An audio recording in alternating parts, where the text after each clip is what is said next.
Thank you, Ben and Nichole, for being here today to talk about safety as part of SPAAR's Beyond the Stats podcast. Absolutely. With me is Ben Smith and Nichole Hayden, and I'm Jennifer Kovacich here with SPAAR. And as I mentioned, we're talking safety, which the National Association of Realtors really focuses on every September. And I know safety is an everyday thing, 365 days a year, but it's just an opportunity to really touch on this important topic. And I thought it'd be fun to have this conversation with you both. Absolutely. So, thanks for having us. Yeah, thank you. thank you. How long have each of you been a realtor? I've been a realtor for 4 years. 5 years for me. And what got you into this business? For myself, after college, I did an AmeriCorps program where we renovated and rehabbed homes. So I got to see firsthand how home ownership impacts not just the individual family, but the community. And I myself was the first person in my family to buy a house. So I'm just really passionate about it. Congrats. That's an exciting story. Yeah, I don't know if I knew thanks. that. Yeah. Mine's not nearly as inspiring. I just have always been interested in real estate. So I wanted to get into possibly real estate investing and wanted to learn about the real estate business. And so that's why I thought the first step would be becoming a real estate agent, learning the ins and outs, and then moving from there. So that's what I did. Equally as exciting. I think everybody's stories just are really interesting. For sure. So when it comes to safety, obviously there are so many different directions we can go with it because it is a ginormous topic. Right. But what are some of the safety tips that each of you incorporate into your work? And Nichole, why don't we start with you? Yeah. So I have a couple things that I practice, some from personal experience and some just from learning in 5 years. When I think safety, I think of a couple different safety. So not just like personal safety, but like driving in your car.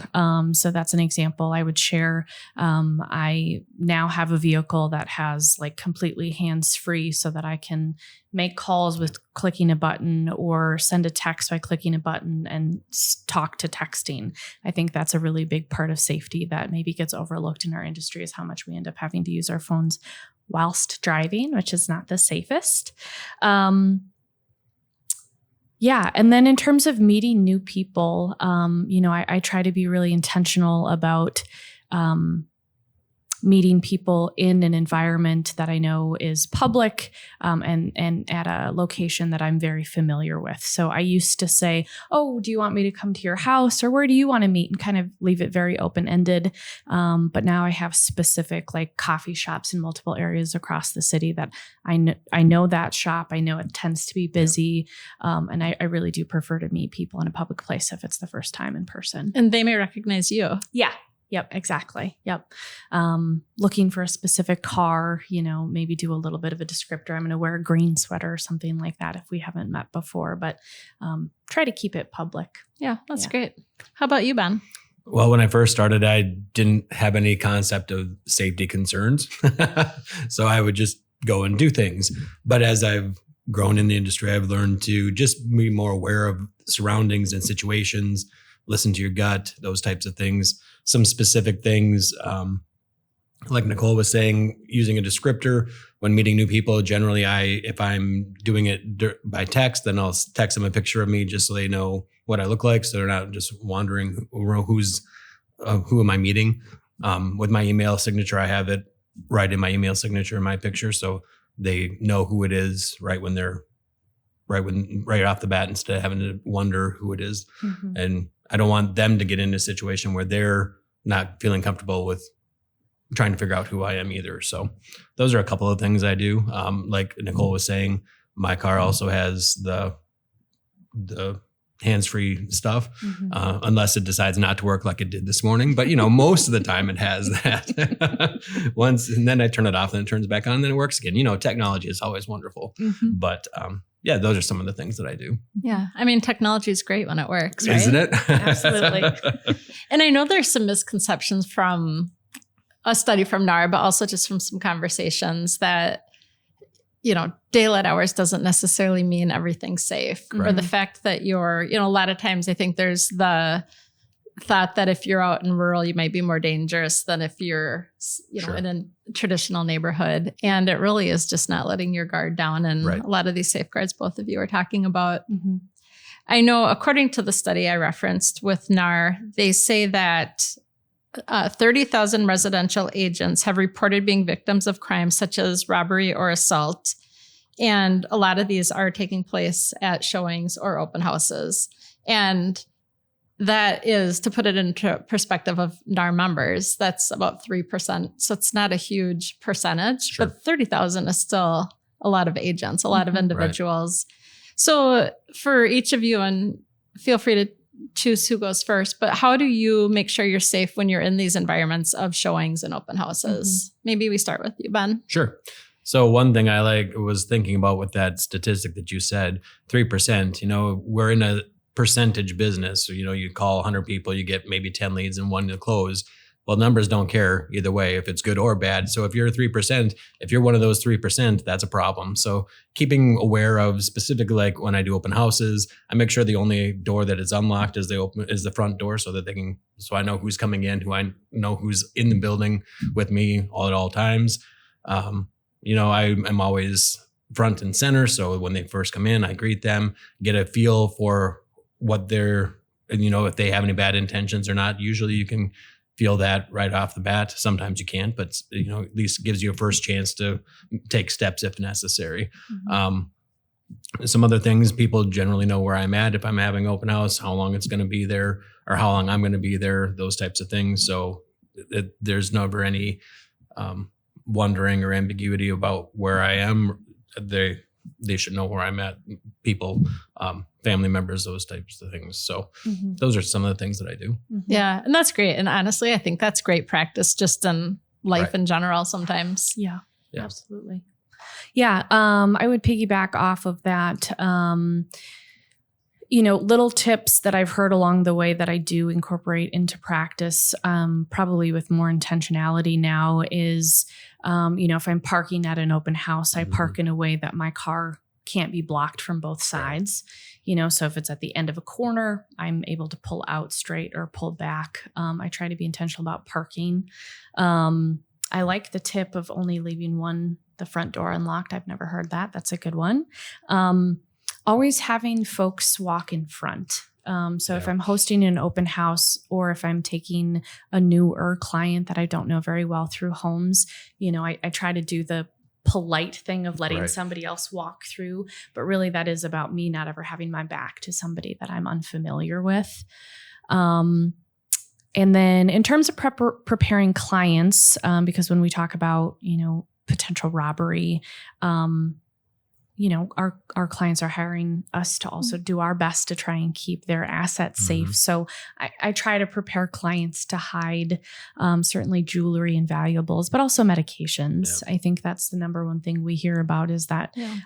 a lot of folks the folks that come through with ill intentions may Right. be searching for medications in medicine cabinets and things like that. So open houses, I would say, are not like they were 3 years ago in terms of volume of visitors all at one time, but it doesn't mean that somebody couldn't be somewhere and quickly go and grab something that we just can't see because we can't Right. be in the whole house the whole time.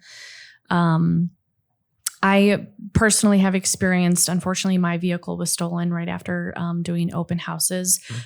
Little tips that came in handy. I know my husband's phone number without having Right. to look it up, because my phone was in the vehicle when it got stolen. So I was able to ask somebody to use their phone to call a spouse or a friend or a family member to come and pick you up, and then just kind of understanding all the things that unfortunately are entailed with getting multiple things stolen at one time. That is a great tip though, because we are living in a time when you really don't need to memorize a whole lot. Mm-hmm. Right. Yep. At least knowing a couple phone numbers if you find yourself in trouble without your phone, I think is really important. Sometimes I don't even know my own cell phone number. Yeah. So. Right. That one's a good one to know Right. too. Yeah. But sorry that happened to you. Yeah, for sure. Yeah. I at the time didn't have Find My Phone on. I now have that on my phone.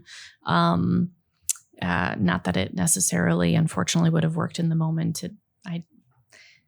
the city I was in, it happens enough that a police officer didn't actually even come to the scene to retrieve information. It happens frequently. But I think whatever you can do to try and make sure, if you're leaving your car to go into a gas station, which was my situation, grab your phone, grab your purse, grab things that maybe would be important to have if you don't have your vehicle, because I had all of my things in my vehicle. So that was a real bummer. Yeah, for sure. Yeah. Mm-hmm. And of course, this wouldn't be a podcast without rabbit trails. So I'm asking the question that everyone wants to know. Did you get your car back? No. Well, it was retrieved 13 days later and it was in very, very rough shape. Bummer. It had been used for living and doing drugs and other things in it. So I had to go to the impound lot and take pictures and send it to my insurance company. So they totaled it out because of the condition that it was in. And it actually had like a bullet hole in the side of it. It was pretty rough. But I didn't have to take any clients in that car, which was fantastic because I didn't want to even get in that car after that. Right. It lived a life of its own. It did. She lived, I like to say she lived a life in 2 weeks. So I'll give a little tip as a non-realtor, but car related. Yeah. If you pull into a parking lot and you go to leave and the car in front of you is no longer there and it allows you just to drive through. Always get out and just look at what's in front of you, because one time I drove through, which I think a lot of us do. Right. Yeah. And somebody had left a glass bottle on the line and I rode over it and punctured my tire. And it was a really expensive lesson to learn. Oh, no. For sure. Yeah. So now I'm always that individual that peeks around and just makes sure. Not only for the tire itself, but because I've heard of stories where people will put things on the wiper blades. And then when you get out to look, they'll come in and attack you with those types of things. So definitely good to be aware of your surroundings. Absolutely. 100%. So that is my tip for you. It's a good tip. So are there other things that you've modified within your experiences? I know you shared a couple. So we had talked a little bit ahead of time about like online safety, which I think is really important. So obviously as realtors, we want to be as accessible as possible. So we have our phone number, we have our email addresses. You want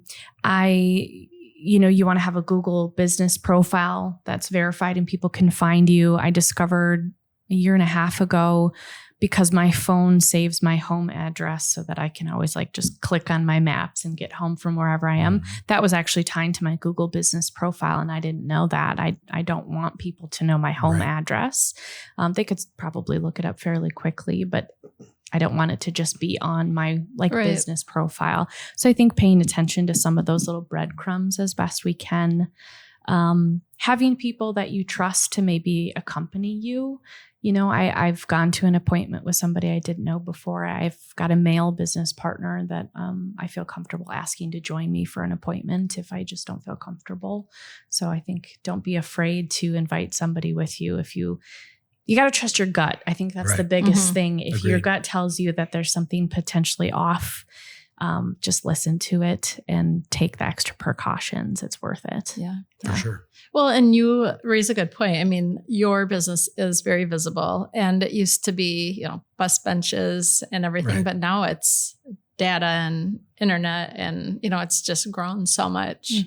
So a lot of areas, I wouldn't have thought about my home address being attached that way, and pretty easy. Yeah. Yeah. They're always watching. They're always watching. And you're right. I mean, if people want to figure something out, they're going to find a way, but maybe make it less accessible. Correct. Yep. Absolutely. So what is a safety tip that you know now that you wish you would have known 5 and 4 years ago? Well, like I said, I'm pretty oblivious to safety concerns most of the time, just because that's not what I was raised to be, like always looking around or over my shoulder.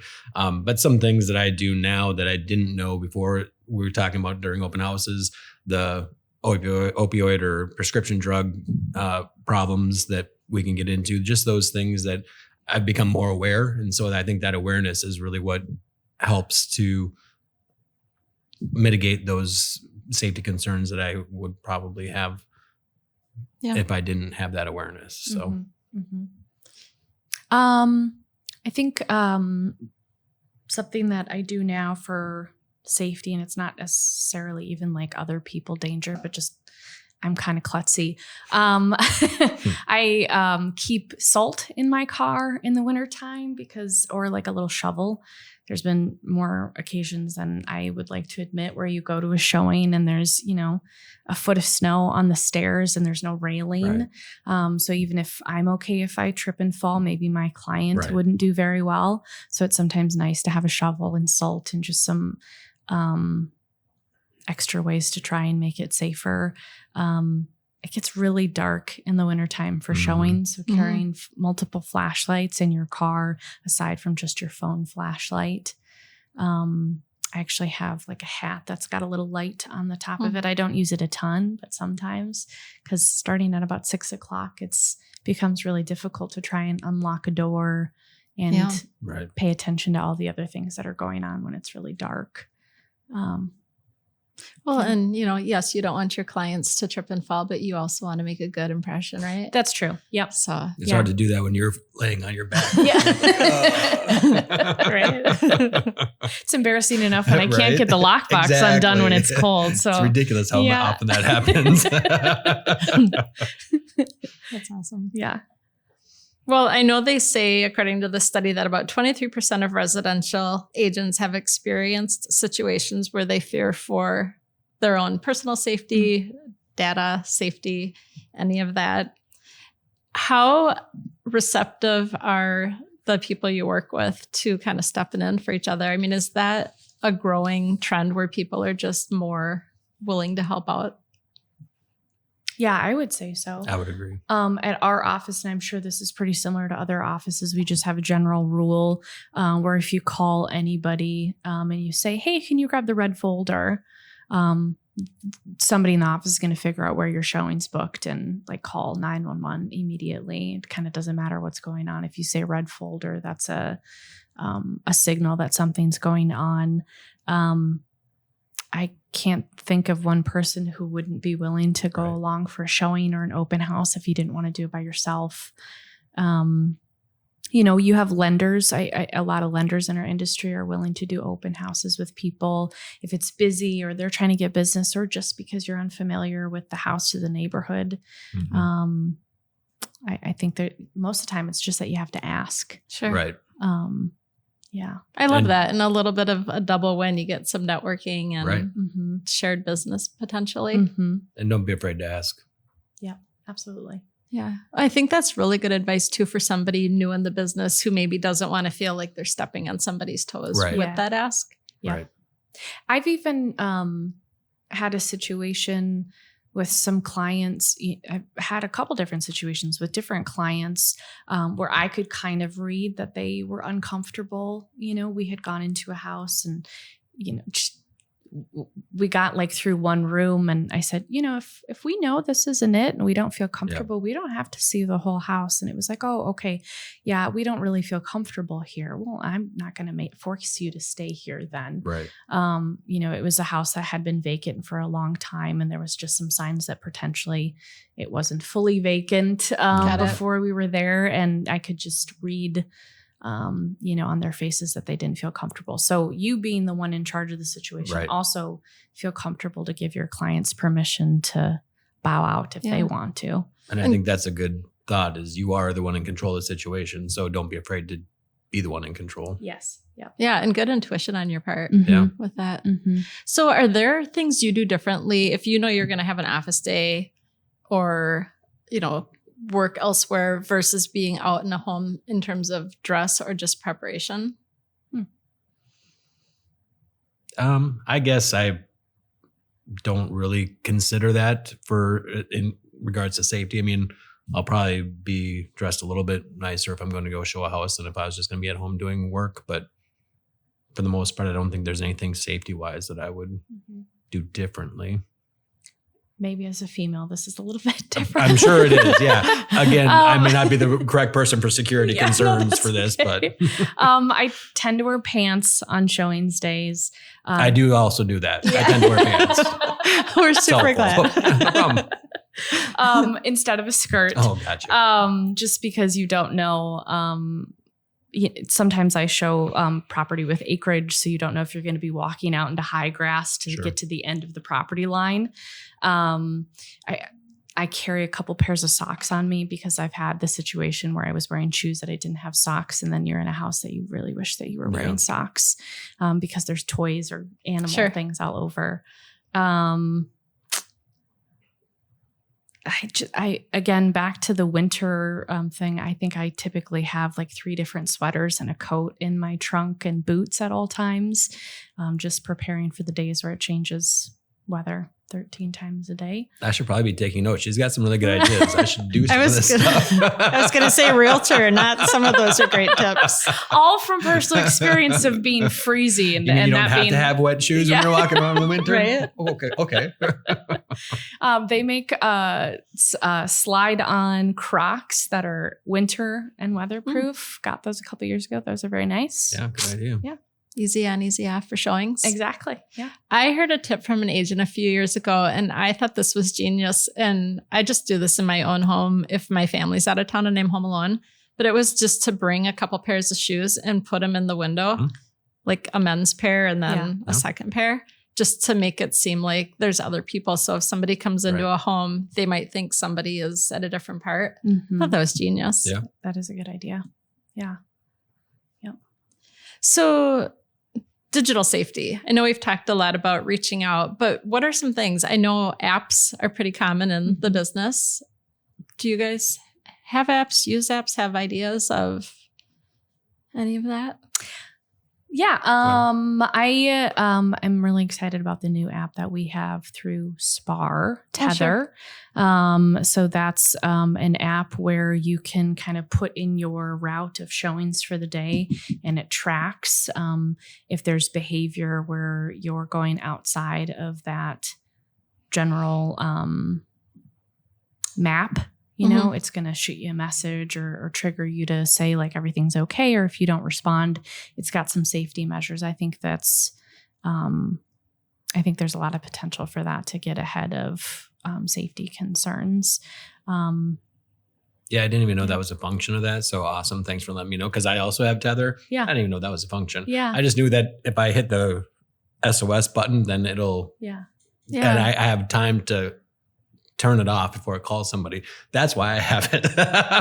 Because I've had the SOS button on my phone called before, and I've had the deputies call me and say, "Hey, Ben, what's going on?" Yeah. And so having that functionality where I can still hit it, have an opportunity to turn it off if I need to, or it actually working and do what it's supposed to do. Absolutely. I think that's beneficial. Yep. Yeah, I know there's a lot of different apps out there. I know SPAAR's excited to be offering Tether already to agents or members. And, you know, it does have a lot of good safety features. I know it has a tracking feature as well for business or personal, which is kind of exciting for some tracking, members as well. Yep. But I think just having that extra security in addition to the context with peers and offices is really great. And in this market that we're in, where we're always trying to find new clients, if we haven't met them before, having that ability to do background checks from Tether is a real good opportunity as well. So, and for a pretty small for fee. for a minimal fee. Yeah, I can't imagine not having some of these resources at your fingertips when you're doing this work. And, you know, the perfect scenarios, you never need to have it. Right. Yeah. But it's there in the event that you do. Yeah. It's better to have it, not need it, than need it and not have it, for sure. Be prepared. Right. NAR reports that 73% of residential realtors have some type of personal safety measure in place, which I think is great. Yeah. But I think it's like 27%, a little bit too short, right? Right. So we talked a little bit about advising clients. Any other things you want to add to that, just in terms of safety? You talked about medicine, you talked about jewelry. What about kind of that data stuff? Is that ever, or has that been a concern with any of your clients? I have had clients who, you know, once we got the house under contract, they'd prefer like the pictures of the home be off the internet so that future people don't know what the inside of their house looks like. I feel like I see that more and more where you can see 30 pictures and then it's pending and you can see one. Yes. I think that's a great safety measure. Yep. Trying to think of what else. Right. Oh, yes. Thank you, person off camera. I don't know about how you handle that, but pretty much I tell my clients every time, like if you get an email that says anything about money, please ask me first before you do anything about it. Yeah, that wire fraud is a big concern. Yeah. And I can totally see a client, you don't want to miss anything. Yep. Right. So just that safety, just make a phone call, shoot an email, make sure they have back Don't from click you. on links in the suspected email. Yeah. You know, make sure it's contact us or the lender and make sure it's correct. Mm-hmm. Yeah. Assuring them that there's never like too many questions about that stuff. Right. Don't feel like you're annoying your title person or your lender if you're double or triple checking that this is how things should go, because it's a lot of money. Yep. And a lot of work when you don't avoid that, I would imagine. Oh, yes. Mm-hmm. I think one other thing, not necessarily wire fraud related, but just popped up. Sometimes when your house is on the market, people will drive by and, sit outside and kind of look at the house. I had a recent experience with a seller who, they lived in a pretty private area and they were really unfamiliar with people coming down their street and sitting there. And it made them very apprehensive about how many people were going by or whether or not they were actually there for a showing. So it was a good reminder that we need to prepare people for that. And if there is somebody sitting out there that's making you uncomfortable, it's okay to call us and we can either swing by or, try and figure out how to make sure that person's there for the right reason. But, they have to also be mindful of what's going on. Yeah. Really good advice. Mm-hmm. Anything else you want to add? Not that I can think of. I don't think so. I think we did a good cover. I do too. I kind of want to end with this, and I know we touched on it a little bit, but just reiterating that trust your gut mentality, because I think our bodies and our minds know so much more than we sometimes Agreed. think. Yes, absolutely. I think that's the very baseline of the safety aspect of it, is trusting your gut, making sure that you are comfortable with the situation. If not, then before you get into the situation, already have thought of things to do to mitigate that uncomfortableness, whether it is calling a colleague and having them come and join you, whether it's having tether available so you're ready to hit the button if you need to, set it up so it's tracking you, all of those different things, that thinking those things through beforehand. So when you get in that situation, you're not freaking out about what do I do now, already having had a process of thought prior to getting in that situation. So you just automatically do those things without being concerned about it. Absolutely. Yeah. Safety is number one. If you find yourself in an open house and you're just not comfortable, don't be afraid to shut down early and say, I got a family emergency. Your safety is way more important than keeping that open house for the next 45 minutes. And having that excuse ready, Absolutely. not like trying to come up with something on the fly, just having something ready that you always use. Well, I have something else that came up, or whatever it is, whatever excuse you want to use, but having it ready to go. Yeah, absolutely. Kind of live life with the if this, then this. Right. If this, then this. Good exit strategy. Yep. Yeah. Mm-hmm. So, well, thank you both. Yeah. Absolutely. I enjoy these conversations. I always learn a little bit of something, and I hope others do too. Hope so. Thanks for having us. It's Yeah, an thank important you. conversation. So I'm For glad sure. we do it every year. Absolutely. Agreed. Thanks. Thanks.